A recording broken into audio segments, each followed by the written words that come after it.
Several kinds of brick was the answer.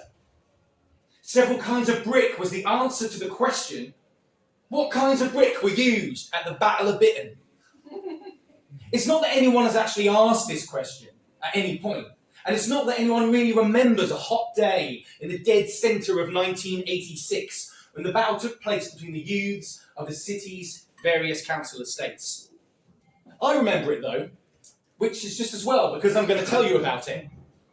I'll try to be as accurate as possible because to my knowledge there has not yet been any such account of the Battle of Bitton. It may be that some historian wishes to use this account as a basis for an original and fascinating study of the sociology of violence and local identity in the late 20th century, and if she is so interested, I'd ask that she credit me. So let's begin with some basic facts before we get down to the shint and shiver of battle. The ages of the combatants ranged from about 6 years old to 15. After that age, there was an unwritten rule that you were too mature to be joining in with organised violence, and you therefore had to stick to opportunistic and unplanned violence only. Oh, you could of course go looking for it, and the Thornhill 16 plus slot would go prowling about Sholing for just that reason. Likewise, the Bitton over 16s would hang about the Harefield shops, scouting for opportunities to feel insulted.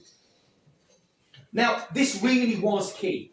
If you were over the age of 15, feeling insulted was your ticket to violence, because only little kids started hitting people without any provocation whatsoever. Here are some examples of the insults that would constitute legitimate and instantaneously violent responses. 1. Twat. 2. Your mum. 3. What are you looking at? 4. Hello, I'm canvassing for the Conservative Party. 5. Oi mush, where you going? 6. Too much eye contact. 7. Too little eye contact. 8. Someone looking like a puff. 9. Someone looking like a bender. 10. Someone running away for no apparent reason. So everything on the list above was considered insulting and would upset the 16 pluses of the city very much. If you followed the list or something like it, you'd be conducting yourself like an adult, because adults only hit cunts who deserved it and only when circumstances allowed for it. Below adult age, no one needed to be insulted in order to launch attacks on each other, as this fell into the broad and blood-filled category of play. The little kids of the city just ran around slapping each other about without any reason at all, and often in highly organised events, such as the Battle of Bitton. The time and place of the battle had been decided 2 weeks earlier, after a brief bit of Barney and bone picking on Bitton High Street. 4 ganglets from the local estates were throwing Happy Shopper Cola and limeade about, giving each other a bit of kick and scram, when they realised they needed to make some big plans, as the summer holidays were nearly there. They called out for a 15-minute truce to their skirmish, and the 4 gang leaders met on the benches outside the greasy windows of the Baker's Oven and Cafe. While accounts differ, the leaders were most likely Becky Harrison, Thornhill, Jamie Watson, Bitton, Bernard Niculian, Harefield, and Aaron Kostek, Sholing. On these hallowed benches, the 4 leaders decided and agreed that they needed to finish this once and for all, that each estate finally had to settle who was best once and for all, that old grudges and old scores had to be put to rest once and for all. In 2 weeks then, by the church then, once and for all then. Though it wasn't really once and for all at all. No, later conflicts, such as the Battle of Burgoyne Road, 1987, Clash at the Common, 1989, the Mansbridge Maimings, 1992, Thornhill Park Thrashings, 1993, and the Hanny Rise Hangings of 1994, to name but a few. Now, to be clear on the matter then, there were 4 main combatant groups involved in the Battle of Bitton. The boys from Bitton itself, which included girls, the Sholing lads, which included ladettes, the Harefield mushes, which included mushovers, and the mates from Thornhill, which included matesses. The families of these 4 groups were constituted by, but not limited to, the following. Bitton, The Kerrinses, the Lovejoys, the Heathers, the Watsons, Thornhill, the Bakers, the Brennans, the Alsaids, the Curtins, Harefield, the Niculians, the Masons, the Jordans, the Radleys, Sholing, the Harrisons, the Costecks, the Winters, the Dumfords.